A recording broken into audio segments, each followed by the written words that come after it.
বিভিন্ন দুর্যোগে মানুষের পাশে দাঁড়ানোর জন্য ১৯৮০ সালের ১৯ আগস্ট জাতীয়তাবাদী স্বেচ্ছাসেবক দল প্রতিষ্ঠা করেন বিএনপির প্রতিষ্ঠাতা শহীদ রাষ্ট্রপতি জিয়াউর রহমান। সংগঠনটির ৪৫তম প্রতিষ্ঠা বার্ষিকীতে রাজধানীর চীনমৈত্রী সম্মেলন কেন্দ্রে এই আয়োজন। ঢাকাসহ দেশের বিভিন্ন জেলা মহানগরের নেতাকর্মীরা অংশ নেন প্রতিষ্ঠা বার্ষিকীর এই আয়োজনে। আমন্ত্রিত ছিলেন ফ্যাসিবাদী শাসনামলে গুম খুনের শিকার পরিবারের স্বজনরা।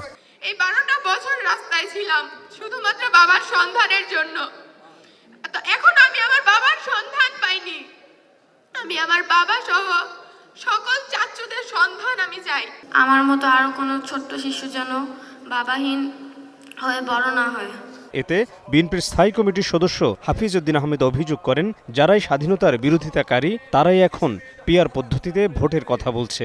হঠাৎ করে এই দুই একটি রাজনৈতিক দল যাদের একটি বর্তমান সরকারের সৃষ্ট অপরটি যারা স্বাধীনতা যুদ্ধের বিরোধিতা করেছে তারা এই পিআর তথ্য নিয়ে আবির্ভূত হয়েছে।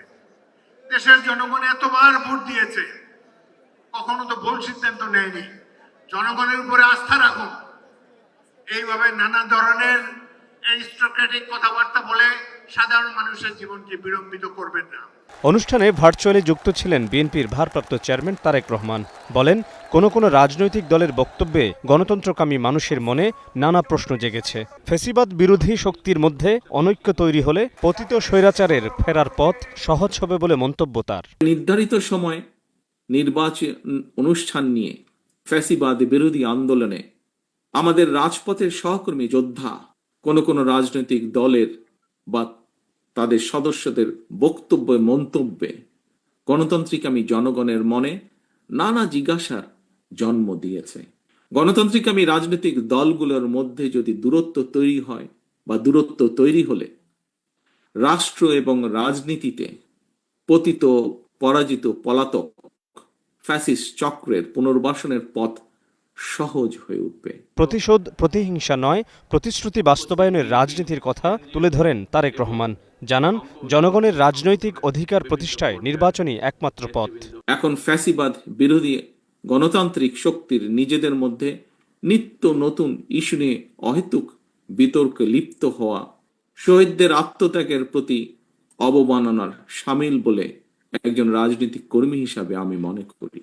বরং একটি গণতান্ত্রিক বাংলাদেশ প্রতিষ্ঠার মাধ্যমে সেই শহীদদের রক্তের ঋণ এবং যারা বিভিন্নভাবে শারীরিকভাবে ক্ষতিগ্রস্ত হয়েছেন তাদের সেই আত্মত্যাগের ঋণ পরিশোধ করার সময়ের দাবি।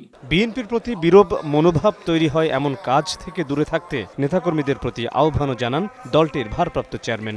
আপনাদের প্রতি আমার আহ্বান, এমন কোনো কাজ থেকে আপনারা বিরত থাকবেন যা জনমনে বিরূপ ধারণা তৈরি করতে পারে। মনে রাখবেন, জনশক্তি জনবল, বিএনপির মনোবল। Mohammad Hussain, star news, Dhaka.